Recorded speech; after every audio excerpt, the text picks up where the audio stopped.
With alarming new questions over the safety of your kids' favorite juices. In September, Dr. Mehmet Oz ignited a firestorm with his study of arsenic levels in apple juice. Well, now Consumer Reports is out with new research of its own, and it appears to back Dr. Oz's claims. We're going to talk to him in a moment.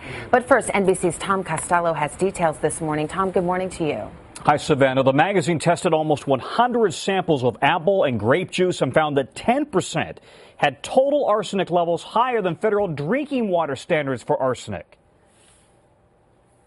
The latest study from Consumer Reports may scare some parents about the safety of apple juice. The magazine is raising concern about arsenic in both apple and grape juice. Of the 88 samples tested by Consumer Reports, 10% had total arsenic levels that exceeded federal drinking water standards. Unlike water, there are no federal limits for juice. It's a product that everybody feeds their children and infants, and I don't understand why there could possibly be such a thing in something so natural. If it's to the point where it's causing harm to her development, definitely I would stop. This isn't the first time apple juice has been in the headlines. I'm worried about it as a father of four. In September, Dr. Oz announced findings from his own study of arsenic levels in apple juice. Some of the best-known brands in America have arsenic in their apple juice. An independent lab hired by the Dr. Oz show found 1/3 of the tested samples had arsenic levels higher than what the EPA allows in drinking water. The FDA took issue with Dr. Oz's findings, saying the study did not differentiate between the two types of arsenic, organic and inorganic. Now, Consumer Reports says its tests do make a distinction, adding, quote, most of the arsenic it found was inorganic arsenic, a known carcinogen. In September, the FDA insisted apple juice is safe. Our testing found that lot of juice has such a small amount of arsenic in it that it would be no concern whatsoever. The FDA still stands by that, but in a statement to NBC News, it now says it's conducting more tests to help determine if a guidance level can be established that will reduce consumers' exposure to arsenic in apple juice. Meanwhile, the Juice Products Association says it's committed to following federal guidelines as it has for decades, adding, comparing arsenic in apple juice to water is not appropriate. Regulatory agencies have set lower thresholds for drinking water than food and other beverages because people consume larger amounts of water. Okay, this is important. The FDA has said that the level of concern for arsenic in apple juice is 23 parts per billion, 23. Only one of the grape juices tested by Consumer Reports exceeded that level. None of the apple juices reached that level. By comparison, the FDA's limit for water is 10 parts per billion.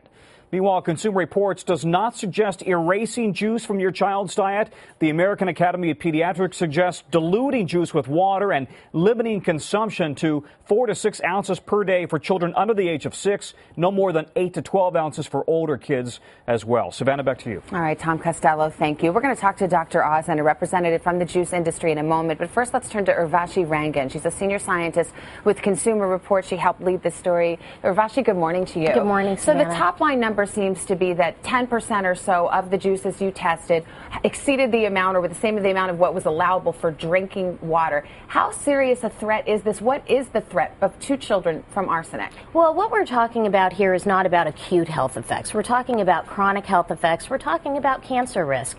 And so the fact that 10% of our samples exceeded the drinking water standard, it underscores the need for a standard to be set in juices because one doesn't exist right now. Well, we just heard Tom report what the juice industry's responses, and we'll hear more about this in a minute, but isn't it a fair point? I mean, you can't compare apples and oranges. People don't drink as much juice as they do water. What would your response be? Well, there's nuance to that equation. One, the drinking water standard's based on a 70-kilogram person drinking 2 liters of water a day. It's not about a child who weighs far less than 70 kilograms. Secondly, the level of concern that they're talking about is not based on cancer risk.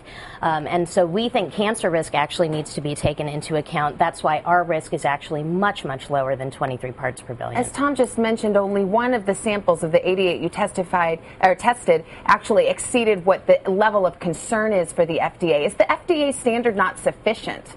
The fact that none of our not many of our samples exceeded the 23 parts per billion is not what's of concern to us. That limit is way too high. We think it needs to be much lower. But our data is part of a greater pool of data out there, including FDA's own data that shows wide variability, including a spike of 86 parts per billion in baby apple juice that the FDA found. All right, Urvashi Rankin from Consumer Reports, thank you for bringing us the study.